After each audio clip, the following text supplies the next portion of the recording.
Risk Manager that is provided by Axos Limited, previously known as APMG, long story.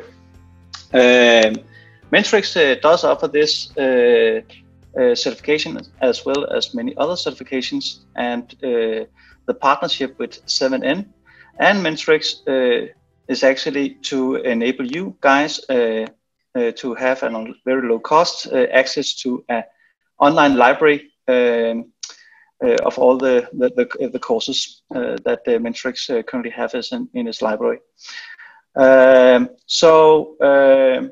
We are starting out in English. If there's anybody else, if there's anybody who doesn't understand Danish, please raise your hand or write to me. Otherwise, we will continue in Danish.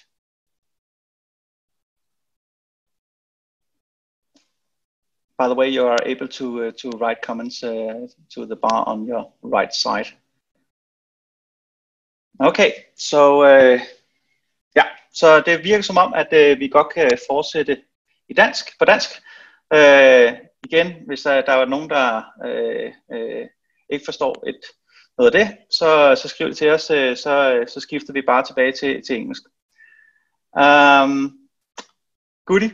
Jeg vil gerne først og fremmest som sagt sige tak, og så sige lige om lidt, så giver jeg ordet til Thomas Polowski, som er Mentrix' ekspert i risikostyring og har mange års erfaring som blandt andet projektleder, og derfor også har været involveret hæftigt i risikostyring på et ret højt plan.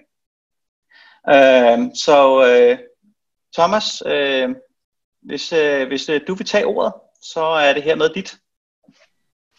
Tak skal du have, Benjamin. Som præsenteret, så hedder jeg Thomas, og jeg er en af de udførende ved Mentrix. Jeg laver en del projektledelse ude hos kunderne som ekstern konsulent, både som udførende projektleder og som rådgivende, og så er jeg en del involveret i afholdelse af en stor del af de kurser, som Mentrix udbyder, herunder det her Management of Risk med certificering.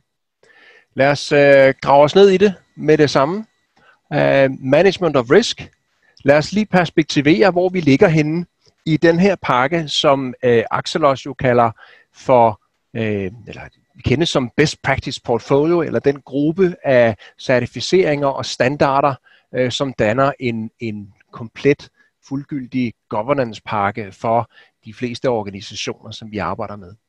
Hvis vi kigger i, jeg skal lige se, om jeg har sådan en laserpen her, hvis vi kigger i de her grupper af guidance, så ser vi, at de domineres af de her 3 lag. Vi har portfolio management, program management og project management, og det er jo nogle begreber, som de fleste er bekendte med. Hvis vi i en organisation har en overordnet strategi, så vil det typisk være portfolio management, som bliver sat i søen og er ansvarlig for, at den her strategi, som bestyrelsen/direktionen har vedtaget og opsat nogle strategiske mål for, at det er portfolio management, der så tager initiativet, eller skaber de initiativer, der skal effektueres i organisationen for, at vi får opfyldt de strategiske mål. Og de initiativer kan være mange forskellige karakterer, men typisk er det at afvikle programmer og eller projekter. Og de her to, de skiller sig jo ved, at et program er et initiativ, som typisk er længerevarende, men dog begrænset tid, som har til hensigt at skabe en kapacitet eller en evne i organisationen til at gøre et eller andet. Det kunne for eksempel være en bedre evne til markedsføring og salg, eller det kunne være en mere effektiv produktion ude i fabrikken. Og det er programmer, der tager sig af det.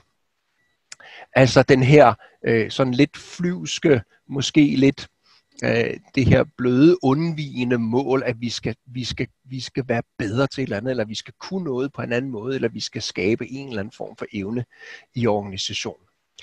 Og det gør programmer typisk ved at sætte projekter i gang. Og projekter, de laver jo ting. De laver produkter, de laver et eller andet. Nogle gange så kan det selvfølgelig være skal lige se her, om jeg kan få den her pil til at fungere, hvor min mus er. Nogle gange så kan det jo være helt konkrete fysiske produkter, som et IT-system, eller et produkt af en eller anden produktionslinje eller sådan noget, men det kan også godt være indirekte produkter som en ny organisation eller et procedurebeskrivelse eller sådan noget. Men i alle tilfælde så laver projekter, de laver nogle konkrete leverancer, man kan måle op imod nogle kvalitetskriterier og finde ud af, om de er rigtige eller om de er leveret rigtigt. Så de her 3 lag, det er jo den udførende del i organisationen, som tager fra toppen de strategiske mål og får lavet nogle produkter, således at organisationen kan anvende de her produkter til at skabe en ny evne. På tværs, der har vi så de her lodrette søjler, hvor management of risk er en af dem, og det er jo den, vi skal koncentrere os om. Så den kommer vi nærmere ind på. Vi har management of value, som også lever på alle 3 niveauer. Management of value, som kigger lidt på værdiskabelse i organisationen. Vi har nogle retningslinjer for, hvordan man laver projekt, program og porteføljekontor, altså en støtteorganisation til de her initiativer hernede. Og så har vi særskilt for IT-initiativer, har vi ITIL, som tager sigte på at lave IT-struktur, IT-drift. Når vi skal herude, der har vi nogle modeller for, hvordan man kan måle, hvad modenheden er. Lad os grave os lidt ned i management of risks, som jo er noget, der i bund og grund bør eksistere på alle 3 niveauer, og faktisk også det 4. niveau, som ikke er en del af den her porteføljepakke, nemlig det operative niveau, driftniveauet. Og det er det, vi i management of risk kalder de 4 aspekter. Lad os se på nogle definitioner. Fordi når vi skal snakke om risiko, så er det jo ret fornuftigt, at vi er enige om, hvad vi egentlig taler om. Og en hævdvunden definition, som stort set går igen i alle de standarder og modeller, som jeg har stiftet bekendtskab med, så er en risiko, det er jo en eller anden hændelse, som er usikker. Altså det er usikkert, om den sker, men hvis den sker, så har den en eller anden effekt, som rammer vores, skal vi sige, område. Så det er en risiko. Noget, der kan ske, vi ved ikke, om det sker, det kan ske, men hvis det sker, så rammer det vores. Så det der med, at det rammer os, det er stensikkert, hvis risikohændelsen sker. Men det er risikohændelsen, der er usikkerhed her omkring. Når vi nu snakker risiko i et professionelt miljø, så taler vi både om positive og negative risici. Og vi kæmper lidt imod, at risiko, ordet i sig selv, har en smag af, at det er noget negativt. Men det gør vi altså ikke, når vi snakker risikohåndtering i MOR. Der taler vi om både trusler og muligheder, altså threats and opportunities. Og hvis man har en fornemmelse af, hvordan man håndterer risici, eller man har en rimelig god idé om, hvordan man håndterer risici, at man får dem identificeret, og så finder man ud af, hvad gør vi ved dem, for at prøve at nedbringe sandsynligheden for, at de sker. Eller hvis de sker, så nedbringer vi konsekvensen og smerten ved, de sker. Så er det omvendt, når vi snakker muligheder, at det er noget, som har en god indvirkning, og vi så prøver at forøge sandsynligheden for, at det sker, eller vi stiller os selv i en mulighed, hvor vi kan høste det største udbytte, skulle den her hændelse ske. Så det er nøjagtigt den samme tankegang, det er bare med modsat fortegn. Men det her med, at det er den samme tankegang, gør jo, at vi kan putte det ned i den samme kasse, og så håndtere det på stort set den samme måde. Men hele begrebet hedder risikohåndtering. Så risiko betyder bare, at der er en hændelse, der er usikker. Det betyder ikke, at det nødvendigvis er noget, der er negativt som sådan. I hvert fald ikke i det professionelle perspektiv. Vi kigger på risiko. Ja. Thomas? Yes. Vi har lige et lille hurtigt spørgsmål her. Det var bare lige mens du nu når du lige fik sat det her omkring, hvad en risiko er, som ja. Så skriver Niels her, at der er også en risiko for, at noget ikke sker, altså at man ikke bliver færdig. Kunne du måske bare lige knytte på enkelte ekstra ord til det? Ja, altså nu, jeg har ikke en slide på det, men noget af det, som jeg advokerer ofte for, det er, når vi beskriver en risiko, at vi beskriver den i termer af en årsag, en hændelse og en effekt. Og årsagen, det er jo en eller anden situation, der skaber ophav til, at en eller anden risikohændelse kan ske, og det er jo den, der er usikker, og den har så en effekt. Og når vi snakker om, at vi ikke når en deadline for eksempel, så er det typisk en effekt. Og det, jeg vil være interesseret i som risikokonsulent i den her organisation, det er at begynde at forske i, hvad er det, der kan ske, der medfører, at vi ikke når det til tiden, for det er den, der er interessant, eller måske årsagen til det her, altså årsagen til risikohændelsen, der medfører, at vi ikke når noget. Men det er jo klart, hvis der er hvis der er en hændelse, hvor at vi er afhængige af den, og den så måske ikke kan ske, så vil jeg jo betragte dem på lige fod med en hændelse, som måske sker, og så begynde at analysere den i former af sandsynlighed og konsekvens, og er der noget, vi kan gøre ved den. Godt. Vi klør på, og du er velkommen, Benjamin, til at bare bryde ind, hvis der kommer. Det er et rigtig godt spørgsmål, det der nemlig, fordi og det er sådan noget, jeg godt kan lide, når jeg arbejder med som konsulent ude i organisationen. Det er det der med, at man udforsker ligesom domænefeltet for, hvad det er, vi laver for at få en professionel løsning. Yes, lige en ekstra ting, Thomas. Ja. Jeg har lige fået besked om, at en enkelt en her oplever noget udfald i lyden. Jeg skal lige høre en gang, om det er et generelt problem. Ellers, hvis det er, så skriv lige til mig på chatten, hvis der er flere, der har oplevet problemer med lyden. Vi har, vi har ikke haft problemer, og vi er heller ikke rigtig herre over, båndbredde eller noget andet og sådan ting. Vi har en professionel adgang til Zoom, og burde på den måde have en begrænsningsløs forbindelse. Så man siger til, hvis der sker problemer, så kan vi eventuelt sende noget materiale ud bagefter, Thomas. Er det ikke rigtigt? Det er fint. Jeg kan se på chatten, at der er mange, der kan. Jeg forstår, at alle kan ikke se chatten, så det er fint, fordi når der så er et spørgsmål, som vi lige tager op, så skal vi lige huske at gentage spørgsmål, så alle ligesom følger med i, hvad vi snakker om. Men det vi snakker om sidst, det er jo, om der er en hændelse, man håndterer en hændelse, som at der er en risiko for, at den ikke sker. Og det gør man selvfølgelig. Lad os kigge lidt på, hvordan MOR, Management of Risk i det hele taget, kigger på en organisation. Og der har vi de her 4 perspektiver, som jeg var jo lidt inde på det, da vi snakker om hele den her best practice portefølje, nemlig det strategiske, det projektperspektivet, men vi har også det operationelle perspektiv. Og når vi snakker risici, så kigger vi på de her 4 niveauer, om man vil. Så vi snakker også om håndtering af strategiske risici. Der kan være, at der sker noget, som påvirker vores evne til at opnå vores strategiske mål, men som ikke rigtig bliver håndteret af nogen, fordi det ikke er inden for skopet af programmer eller projekter. Og så har vi selvfølgelig også risici i den operationelle del af virksomheden, men enten man producerer biler, eller man producerer kurser, eller man producerer rådgivning, så er der jo en eller anden form for fabrik eller en maskine, som laver ligesom det, man lever af. Og der er jo også selvfølgelig risici tilknyttet det her. Og i Management of Risk, der går man ud og betragter alle 4 perspektiver for at se, hvordan kan vi håndtere risici inden for hver af de 4. Så sammenhængen mellem de 4 her, der har vi jo strategiske risici, det er jo typisk noget, der håndterer meget, meget langsigtede risici. Det kunne være risici, der kunne gøre, at man ikke får den omsætning, man vil have, man ikke får de markedsandele, man vil have.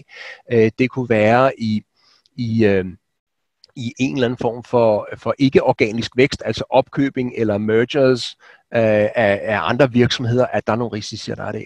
Så har vi det, som vi i MOR kalder medium term, og det er jo vores programmer og projekter.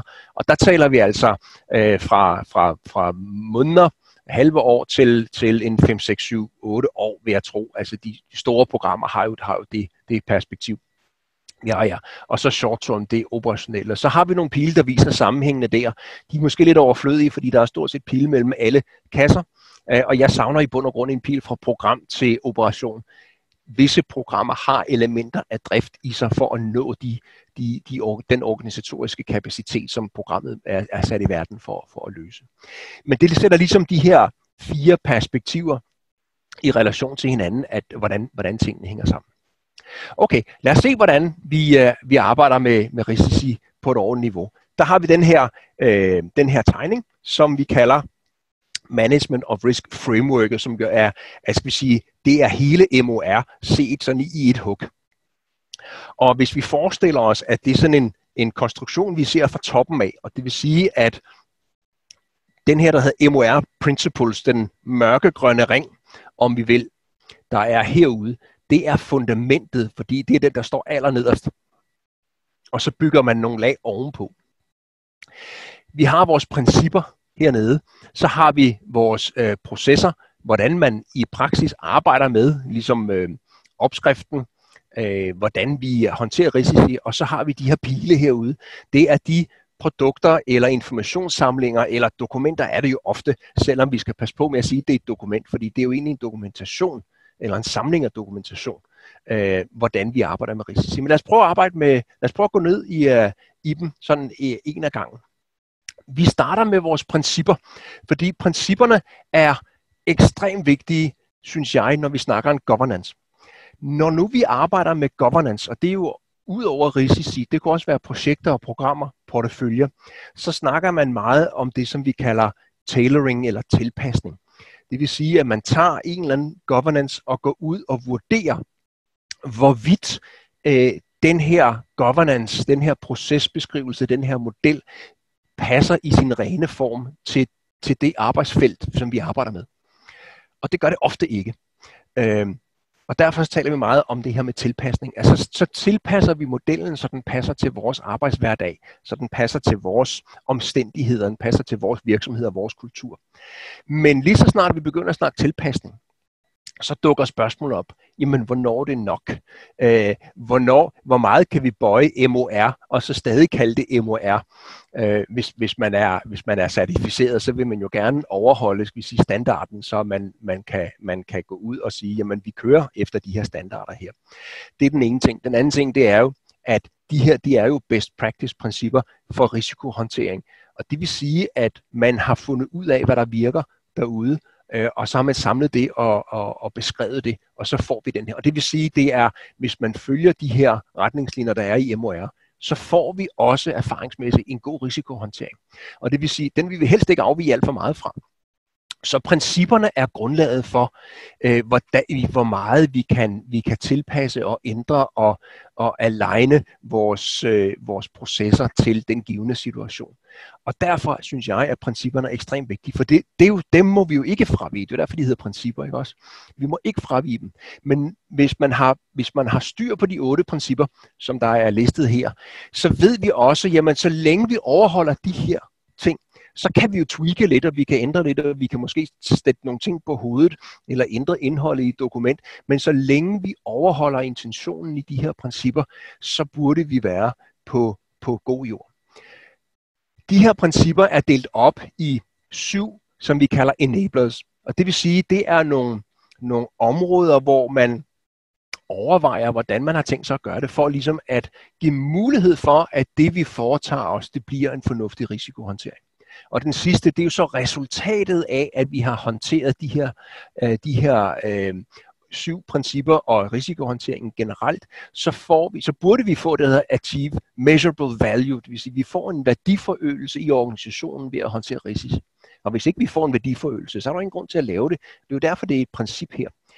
Men det betyder jo ikke, det betyder meget mere end at, eller hvordan skal jeg sige det, det man mener, det er jo ikke, at hvis vi laver de her 7 ting, så får vi det her automatisk. Det man mener, det er, at hvis vi laver de her 7 ting og laver en fornuftig risikohåndtering, så bør vi få det her. Og det er taget med som princip, fordi hvis ikke vi får measurable value, selvom vi laver de her ting, så er der et eller andet sted, vi gør noget forkert. Så skal vi vride det forkert, eller også har vi tilpasset for meget, eller også har vi misforstået, hvordan vores håndtering skal foregå. Så den er meget vigtig, den her, at vi får en værdi ud af vores risikohåndtering, og at vi rent faktisk kan måle den, således at vi har en dokumentation for, at det vi foretager os, at den energi og de ressourcer og penge, vi bruger på risikohåndtering, de rent faktisk kan betale sig. Det vil de fleste ledelser jo være ret interesserede i at få bekræftet. Fordi jeg synes, at de her principper er vigtige, så har jeg dedikeret en slide til hver princip, og på selve kurset, du bruger meget mere energi på at grave sig ned i de her principper. Men lad os tage dem en af gangen sådan overordnet. Principper er jo principper. De er universelle, det vil sige, de gælder altid. Og det vil vi også se, hver gang vi snakker tilpasning, både i MOR og i de andre governance-modeller, der er i vores best practice portefølje. de gælder altid. Vi kan ikke fravige dem, vi kan ikke tilpasse dem, fordi så træder vi væk fra, hvor vi kan kalde, at vi er MOR, at vi kører Management of Risk Governance. Det kan man ikke sige længere, hvis ikke vi kører principperne. Men de er jo selv-validating, altså det er jo ting, der har vist sig at gælde hele tiden. Og den erfaring, man får ud af det er jo, at de steder, hvor man ikke følger principperne, der går det galt på den ene eller den anden måde. Og det vil sige, det er sådan nogle, der står for sig selv. De er egentlig deres egen retfærdiggørelse, i hvert fald erfaringsmæssigt. Plus, at det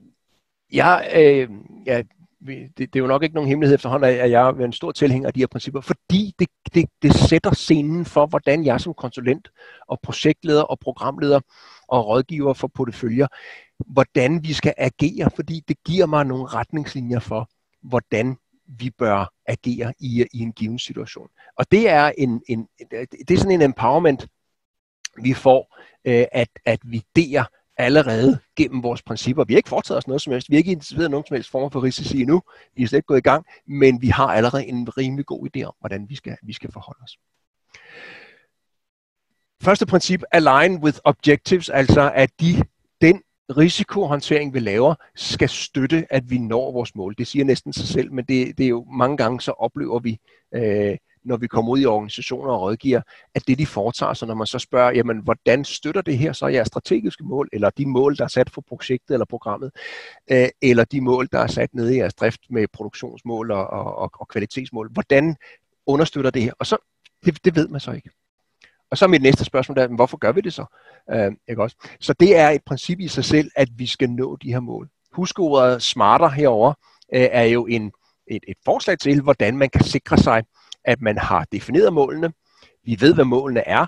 Vi kan måle dem, ellers vil det være dårlige mål. Ikke også? De er opnåelige, ellers mister de deres motivation. De er relevante, det vil sige, det er det rigtige mål. De er bundet i tid, for ellers så når vi det aldrig. Så laver vi det jo i morgen, hvis ikke der er en eller anden form for deadline eller tidsdimension på det. Vi kan evaluere målene, det vil sige, at vi kan erkende, hvornår vi har nået målene. Og de resource, det vil sige, at der er sat nogle penge eller nogle mennesker eller nogle ressourcer på de her mål, så vi rent faktisk også får en tillid til, at vi nærmer os målet. Og den risikoadfærd, vi har i vores organisation, i hver af de 4 perspektiver, skal alignes med de mål, der findes i hver af de 4 perspektiver. Min mus, den fryser en gang imellem, så hvis den lige sådan står stille, så må I lige bære over med mig. Jeg skal lige sådan ryste musen lidt for at se, hvor den egentlig er.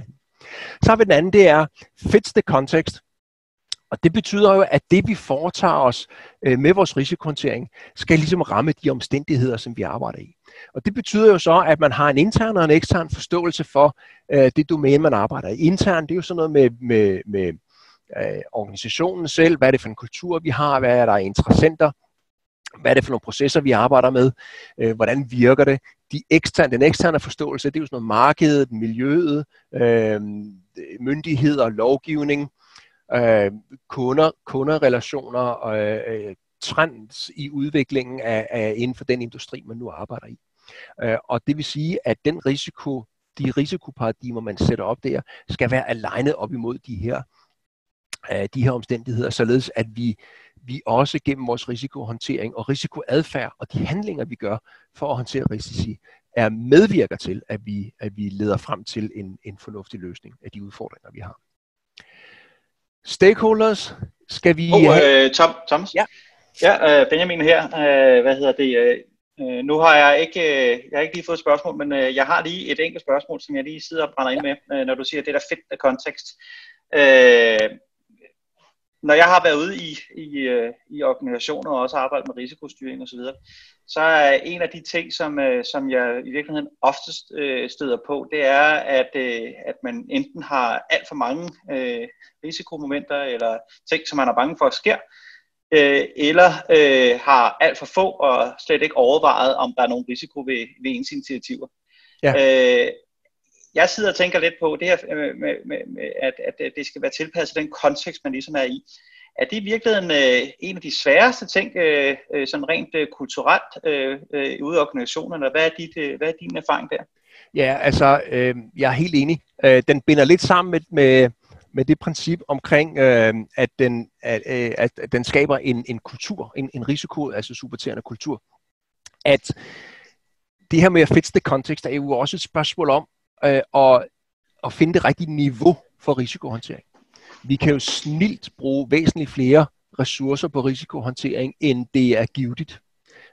Og så bliver medicinen jo næsten værre en sygdom, hvis man kan sige det sådan, ikke? Vi kan også få for lidt risikohåndtering. Og så har vi jo en utilstrækkelig håndtering risici, det vil sige, at vi bliver ramt af nogle ting, som vi måske burde have forudset. Og at finde det her niveau her, det synes jeg mange gange er en udfordring, og det er noget, jeg nogle gange har svært ved at komme igennem med hos nogle organisationer, fordi der simpelthen ikke er forståelsen for, at man kan arbejde med risici, hvor at man hos nogle typisk ledelser eller beslutningstagere eller nøgleinteressenter ikke har en forståelse for, at vi er nødt til at gå ud og putte noget energi efter og prøve at forudsige det uforudsigelige eller forudse nogle ting, som der ikke er en dyt, der ved, om sker eller ej. Og det har en tendens til, at mange organisationer rammer risikoeksekvering der, hvor den faktisk er for lav. Altså er man ikke rigtig villig til at bruge ressourcer og energi på at lave en tilstrækkelig risikohåndtering, der ligesom passer niveauet, om du vil. Kan du sige et eller andet med, hvad skal man sige, kunne du komme med et par eksempler, der måske har været oppe i medierne, hvor at det her kunne være en forklaring på, hvorfor noget er gået galt? Altså vi er jo midt i corona, og der synes jeg, at jeg ser en del debat om, der er mange, der stiller sig tvivlende over for, om vi overreagerer. Og så er der nogen, der stiller sig over og siger, at vi måske underreagerer. Nu for eksempel, jeg lagde mærke til her for nogle dage siden, at hvad var det for en minister? Erhvervsministeren havde vist nok påtalt, at han synes ikke, det var en god idé, at IKEA tillod kunder i deres varehuse, fordi at der var risikoen for stor, selvom IKEA overholdt lovgivningen. Så vi har lige her, der er vi midt i debatten lige, hvor skal vi egentlig lægge os henne? Nu er det ikke en nem situation, fordi i bund og grund kan man sige, det er første gang siden den spanske syge, at verden har oplevet noget tilsvarende. Vi ved ikke rigtig, hvad ben vi skal stå på. Men det peger jo på, at det er jo ikke nemt, det her at håndtere. En anden ting, jeg tænkte på, og jeg synes, jeg havde et godt eksempel, og så nu har jeg glemt det.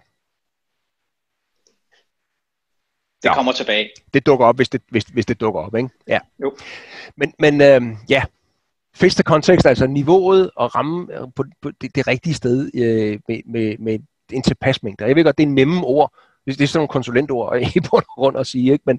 Men som organisation, når man står midt i det, så må man jo putte noget energi efter og finde ud af, hvor ligger vi egentlig henne. Ikke? Og det er jo det fix the context, det drejer sig om.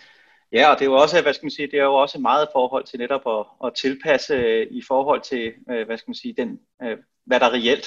Og det der med at finde ud af, hvad skal man sige, hvad der reelt er en risiko, det er, hvad skal man sige, det er jo det er det, der bliver kunsten. Ja. Og det får man forhåbentlig nogle teknikker til også i forbindelse med den her certificering.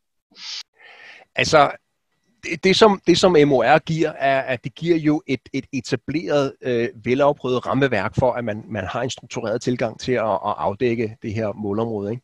For det er jo klart, der er jo ikke nogen certificeringer, der lærer dig at spå om fremtiden, eller gætte noget med sikkerhed, som andre ikke kan gætte. Det er jo det, der er hele udfordringen med risikohåndtering, og det er derfor, at risikohåndtering er sådan lidt kontroversielt, føler jeg, ude i nogle organisationer. Fordi det er sådan en blød disciplin, ikke? Men når man har en struktureret tilgang, så kan man sådan afdække problemfeltet på en fornuftig måde og fremlægge et fornuftigt beslutningsgrundlag for nogle ledere. Så kan det godt være, at der bliver truffet nogle beslutninger om, at man skal bruge mindre energi på. Det synes jeg mange gange, at jeg oplever. At jeg kunne godt tænke mig mere energi på risikohåndteringen. Ja, men det er jo ikke mig, der har en beslutningsmyndighed. Men så længe jeg har forelagt et fornuftigt beslutningsgrundlag for beslutningstagerne, der skal putte ressourcer i risikohåndtering, så er vi i hvert fald noget væsentligt længere, end at man bare flyder rundt, og så siger man, men så gør vi, hvad vi tror, der ligesom er passende, ikke også? Som jeg ser mange gange. Videre med principperne, vi skal engage vores stakeholders. Så stakeholders tror jeg, de fleste kender til efterhånden, altså folk, der bliver påvirket af vores initiativ, eller som kan påvirke vores initiativ, eller folk, som opfatter, at de bliver påvirket, fordi de reagerer jo også i organisationen. Dem her går vi ud og identificerer, og så finder vi ud af, Skal vi på en eller anden måde konfrontere dem, eller arbejde med dem, eller inddrage dem i vores metodik for, hvordan vi håndterer risici, for at enten mobilisere dem, eller informere folk, så at de finder ud af, hvad der foregår. Næste princip, vi skal have noget clear guidance, og det er jo også primært til vores interessenter, som jo er rigtig mange mennesker, der omgiver det initiativ, vi arbejder med, at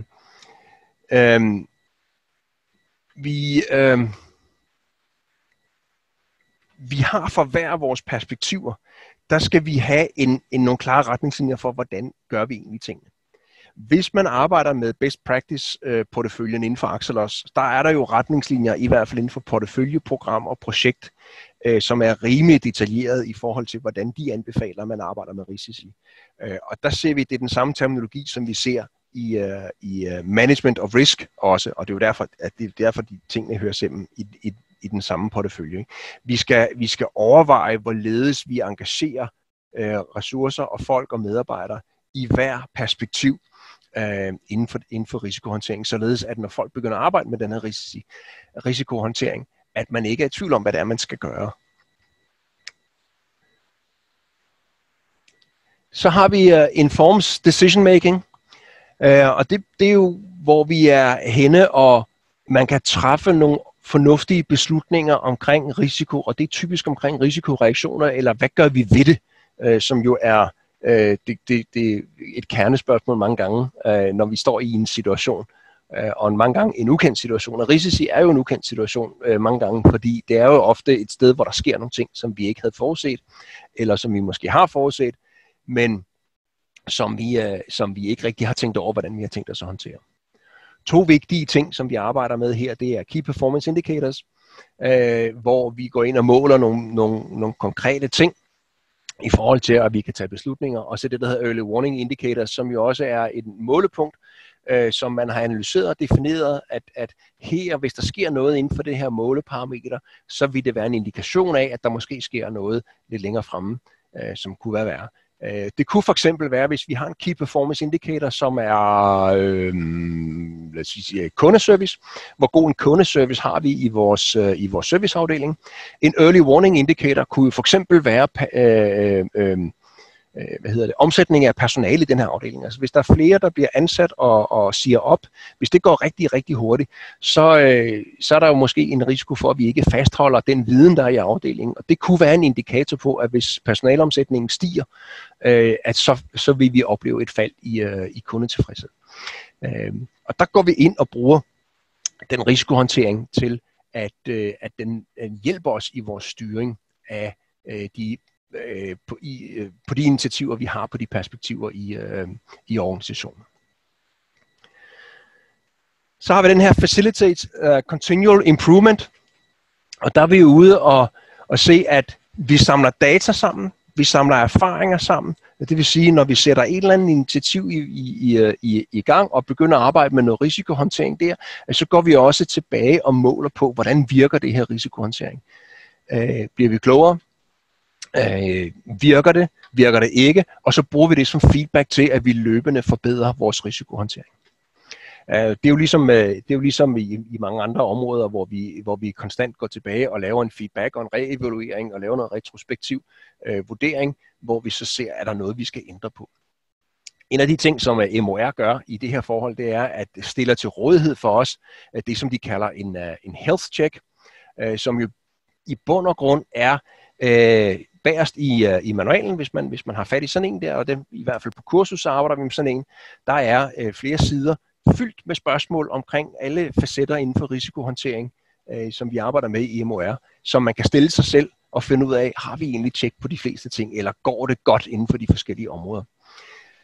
Jakob, Thomas, Jakob han spørger om vi har, nu når du lige nævner den her maturity model, som er i bogen der, så spørger Jakob lidt omkring, om vi har nogen som helst idé omkring, hvordan modenheden generelt er i danske organisationer inden for risikostyring.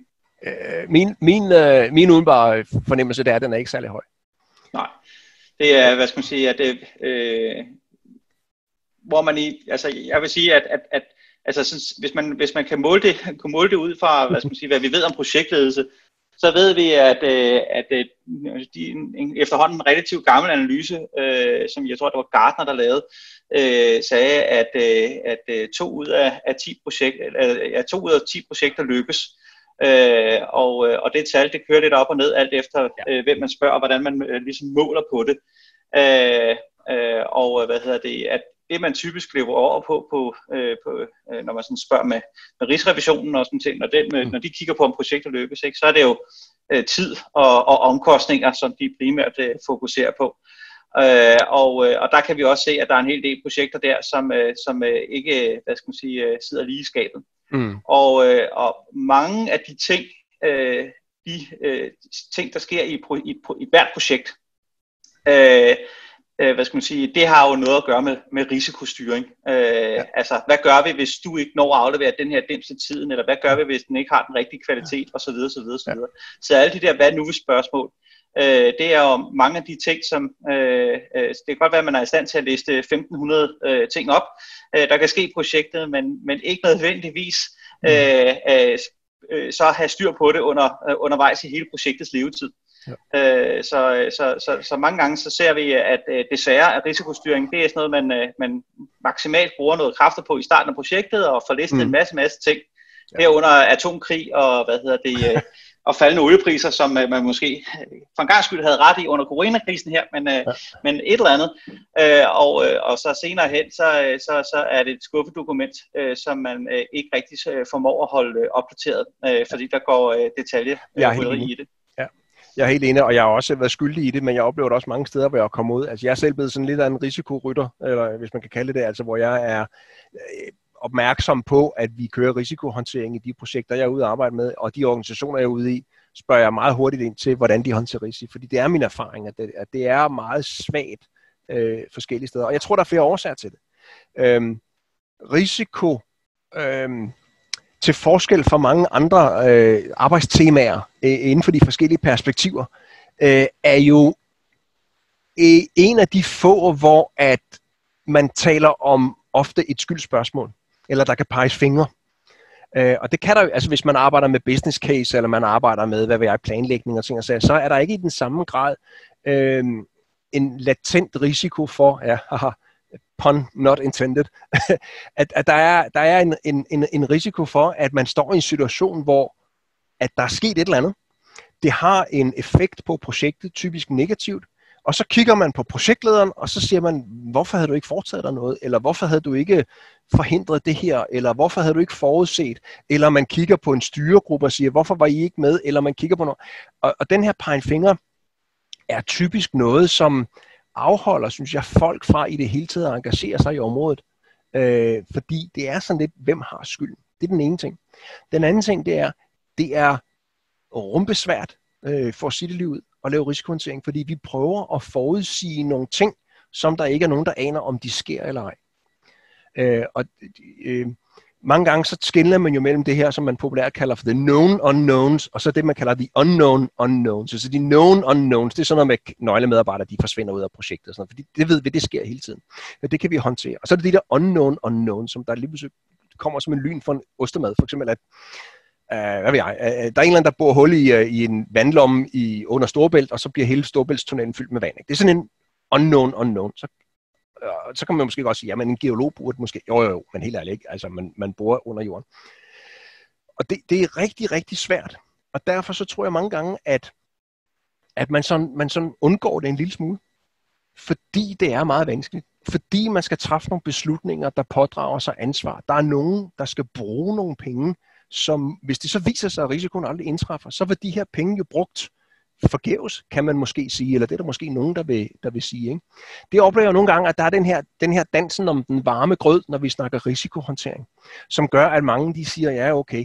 Og så ender det med, som du siger, Jesper, vi ved alle sammen godt, vi skal lave, Benjamin, vi ved alle sammen godt, at vi skal lave risikohåndtering, fordi det står i alle vores modeller, eller vi kører Prins 2, eller vi kører noget andet, Managing Successful Programs, og der står der i kapitel 17, at vi skal lave, så laver man en risikoliste, og så ender den i skuffen og bliver ikke rigtig håndteret.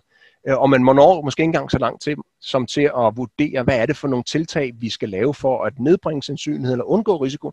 Fordi det er også rigtig svært. Hvad skal vi egentlig gøre for at nedbringe sandsynligheden på en hændelse, vi ikke engang er sikre på, vi ved, om sker eller ej?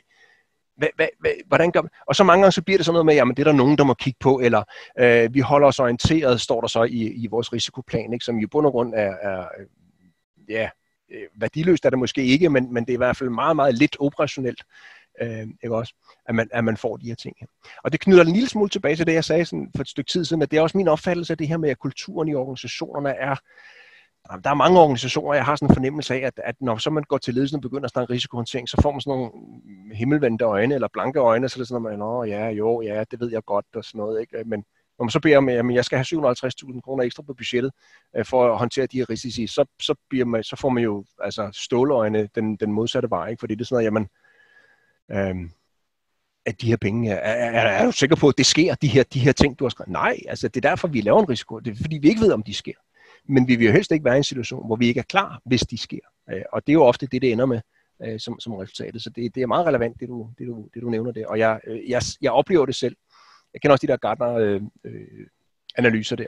Og det er mange gange, så er det jo fordi, der sker et eller andet i projektet, og i programmet, eller i den strategiske håndtering, eller i det operationelle niveau, hvor man så bagefter siger, jamen vi kunne ikke vide, at det her skete. Nej, men du kunne måske vide, at der var en chance for, at det skete, og så kunne du have været klar på en eller anden måde, ikke? Altså det er jo brandvæsenet er en god eksempel på det, ikke? Altså der er jo ikke nogen, jeg kunne ikke vide, om et hus brændte, men det er meget fedt at have et brandvæsen, som er klar, ikke? Som vi har betalt til over skattebilletten eller over vores forsikringer. Det vil vi gerne have. Men på en eller anden måde, så kan vi ikke rigtig oversætte den her tankegang ind i rigtig mange organisationer, synes jeg. Og det synes jeg er en udfordring. Ja. Altså, hvad skal man sige, bare det sidste eksempel, nu når vi er i den her coronaverden, så ved jeg også, at man har fået et dansk konsulentfirma til at lave en risikovurdering i forhold til at skille sig af med Serum Instituttets vaccineproduktion. Og den betragtede man som nærmest ubetydelig, den risiko, der var. For man havde slet ikke fantasi til at forestille sig her for 5 år siden, at man kunne risikere at få en pandemi som corona. Ja. Og lige nu, så taler politikerne om, at det var måske alligevel ikke en så god idé, eller og så videre. Ja. Og nu er det jo det er nemt at hakke på det offentlige, fordi de skal jo være åbne og transparente, men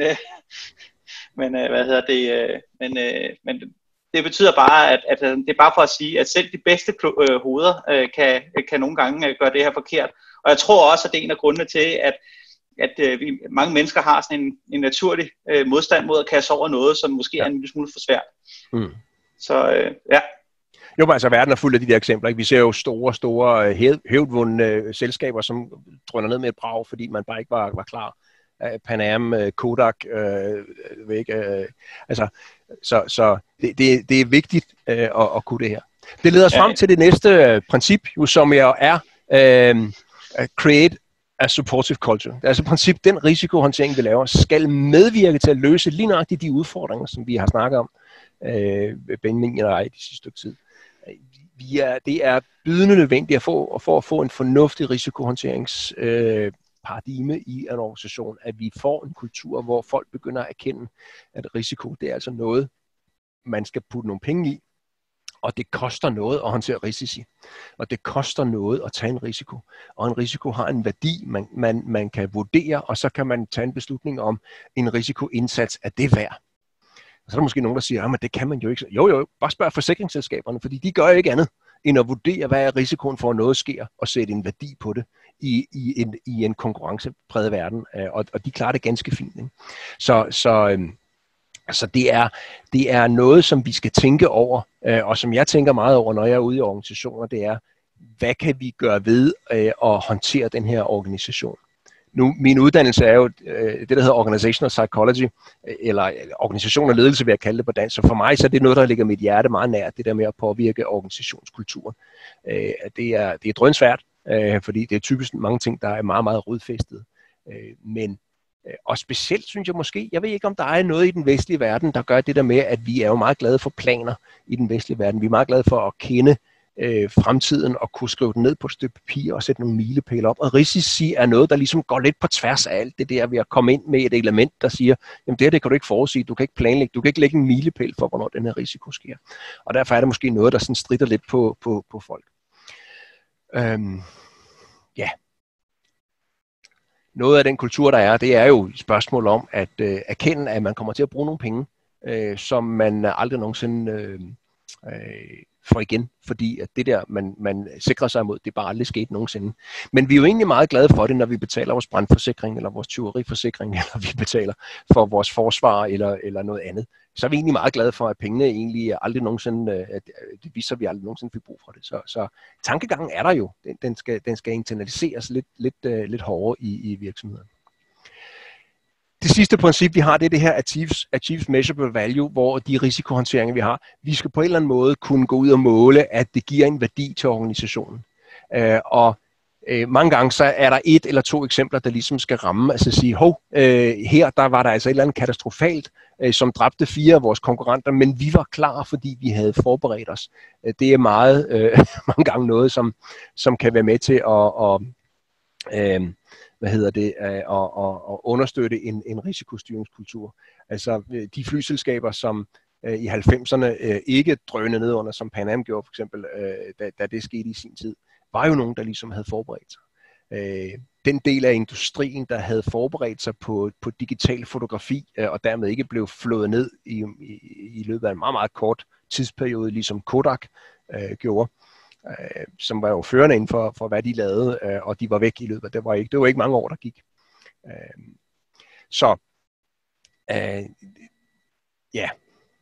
Super. Undskyld Thomas. Ja. Prøv lige at hoppe tilbage på den tidligere slide her. Yes. Jeg tror, at både til Jakobs spørgsmål lidt tidligere omkring vores sådan, den overordnede modenhed, og så Michael har også en lille kommentar omkring det her med at sælge, at det at sælge risikomitigering er vel ikke sværere end at sælge forsikringer. Nej. Og det er jo rigtig, rigtig god kommentar. Ja.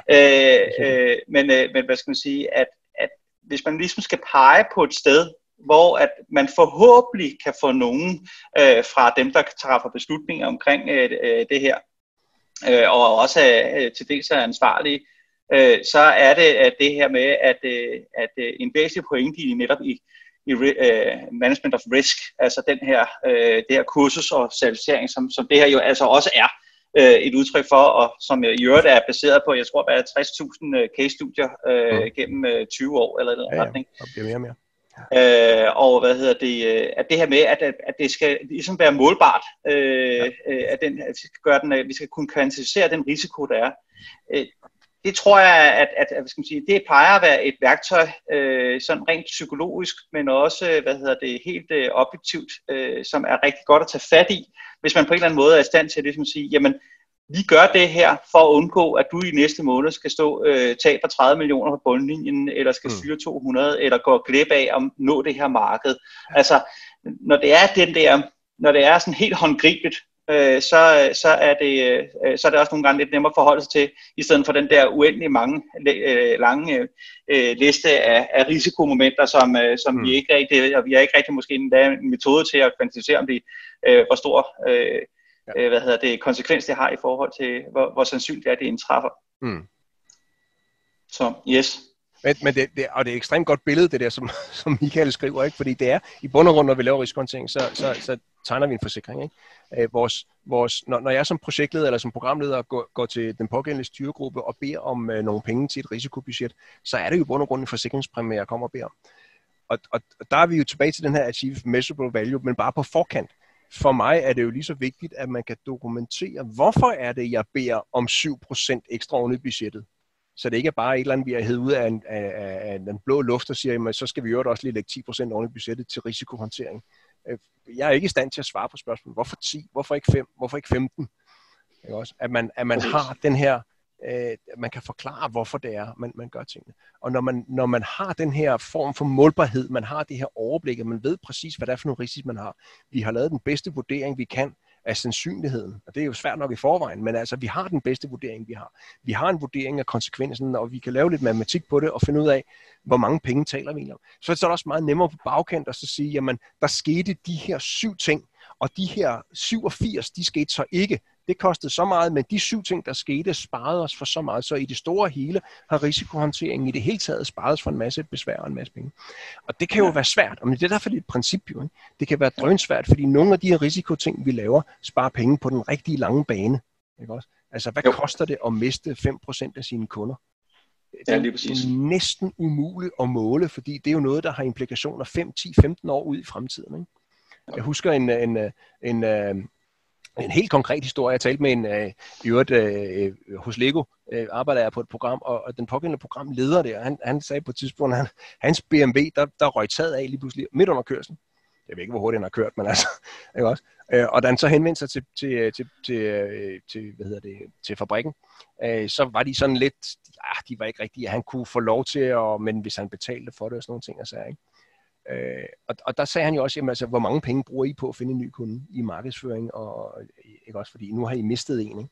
Og den der tankegang med, hvis man på en eller anden måde kan kvantificere, hvad det gør, det vi gør, når vi laver risikohåndtering, gør det jo væsentligt nemmere at sluge, at der er noget besvær, og der er nogle omkostninger forbundet med risikohåndtering, og som medvirker til at ændre den her kultur, vi har. Lige præcis. Thomas, nu ved jeg ikke, hvor meget mere du havde på programmet, men vi skal lige så stille til at runde lidt af for det faglige indspark. Hvis der er nogen, der har nogle presserende spørgsmål, så skyld jeg at skrive dem ud i chatten, ude til højre i skærmbilledet. Der skulle meget gerne være sådan et lille taleboble, som er sådan midt i skærmen, og så åbner det så for noget, der kommer ud til højre i skærmen. Men så beskriv det der. Og Thomas, er det okay for dig, hvis jeg lige ganske kort siger... Gennem alle principperne, så jeg er sådan kommet til en afslutning her. Så... Ja.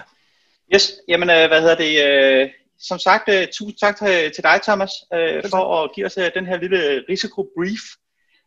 Så vil jeg lige ganske kort fortælle lidt omkring, hvad det egentlig er, som vi har på bedding her.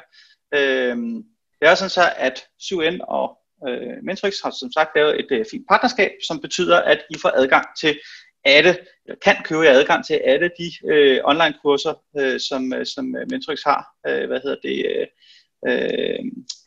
har i sin portefølje. Og Thomas, jeg skal lige have dig til at holde op med at dele, fordi jeg kan ikke få lov til at dele skærm, før du holder op med at dele. Det gør jeg lige her. Perfekt.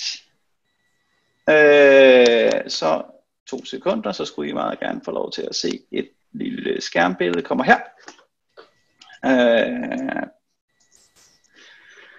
Kan jeg må lige se en gang her. Yes. Så. Der er et lille billede. Hvis I går ind på den adresse, der hedder elearning.mentorix.dk, så kan I så se en side, som er den her. Og hernede under har vi nogle produktpakker, som vi sådan udbyder på sådan almindelige forretningsmæssige og kommercielle vilkår. Det er sådan så, at I kan købe sådan en projektledelsespakke med en masse forskellige kurser i. Nogle af de, som Thomas viste før fra Axelos, men også fra Scrum Product Owner og Scrum Master, som vi også har. Og når I køber sådan en adgang, så får I en masse kurser her, og man trykker sådan her, vis alle. Så kan man så se alle de kurser, man har fået adgang til. Og inde på hvert kursus, så er hele kurset med videoer og prøveeksamener og alt muligt andet. Det er simpelthen lavet efter bedste evne. Og det er i virkeligheden, det vi ser nu, det er Kenny, som som også er direktør i Mentorix, og har været med til at stifte det i sin tid. Og han er en særdeles dygtig underviser.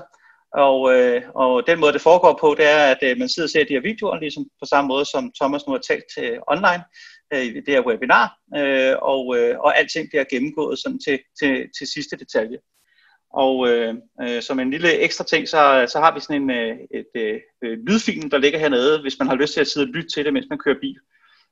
På et tidspunkt havde vi også videoer, men folk kunne ikke lade være med at kigge på skærmen, og vi ville ikke være skyld i trafikulykker, så derfor har vi valgt at give muligheden for, at man simpelthen bare kan lytte til det som sådan en form for podcast. Så har vi nogle slides, der ligger på, så man kan sidde og kigge på frem og tilbage, og så kan man teste sig selv, og se, om man har opnået den tilstrækkelige forståelse til, at man eventuelt også kan lade sig certificere. Og certificeringen køber man så efter behov. Det er sådan, så Mentorix har selvfølgelig en direkte omkostning på alle certificeringer, og den betaler man så for en fast pris for. Og så fik jeg et spørgsmål omkring manualer. Det er sådan så, at fordi at vi giver adgang til, så vidt jeg husker, så har I fået en pris, som ligger et godt stående under normalen. Jeg mener, I giver omkring 1.900 kroner plus moms for adgang til 10 kurser. Og manualen er så noget, man så køber, hvis man har behov for at tage selve certificeringen. Det er sådan så, at Axelos, det er lidt forskelligt fra certificering til certificering, men Axelos stiller krav om, at man har adgang til manualen, som det så smukt hedder på juristsprog, til kurserne, før man kan komme til eksamen. Selvom eksamen på foundation-niveau er en closed book, så skal man have haft adgang til også at læse i manualen. Men den kan man altså også bestille, og den sørger vi selvfølgelig for at levere med, hvis det er det, man ønsker. Så jeg kan ikke sige andet end, at hvis I går ind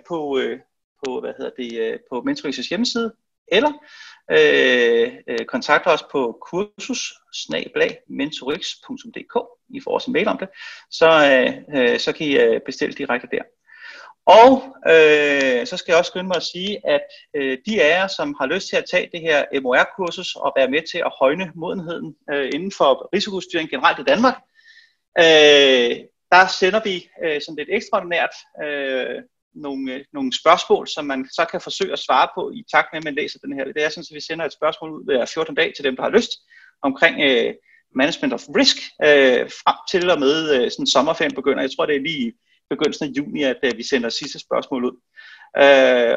Og det er bare et spørgsmål, og vi har ikke behov for at se jeres svar, men vi står selvfølgelig til rådighed. Hvis det er svært at svare på det spørgsmål, eller hvis der er noget, I er i tvivl om, så plejer vi altid at være rigtig, rigtig søde og gode til at hjælpe. Så skal jeg lige se en gang, fordi jeg sådan så, at jeg kunne se, at jeg har lige havde fået et par spørgsmål, så giv mig lige et sekund, så skal jeg hoppe tilbage en gang til webinaret.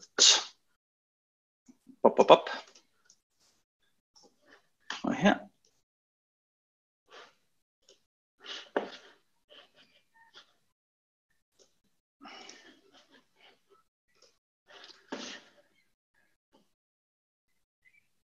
Jakob korrigerer mig, og så siger 1788 for 12 måneder for hele den her kursuspakke. Som sagt er Prins 2, MSP, MOR, MOP, Scrum Master, Scrum Product Owner, ITIL Foundation, og så videre. Så hvis det er noget, jeg har lyst til at høre mere om,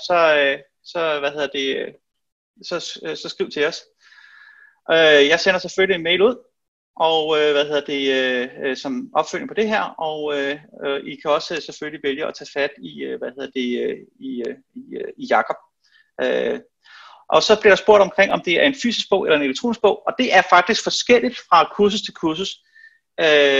Det har taget Axelos, som jo er ansvarlig for MOR og Prins 2 og MSP, et stykke tid at blive elektroniske. Men der kommer flere og flere udgivelser, som også kommer kommer sådan i en elektronisk form. Så det vil være lidt forskelligt, om det er en fysisk bog eller elektronisk, men flere og flere kommer, og Scrum er den i hvert fald elektronisk.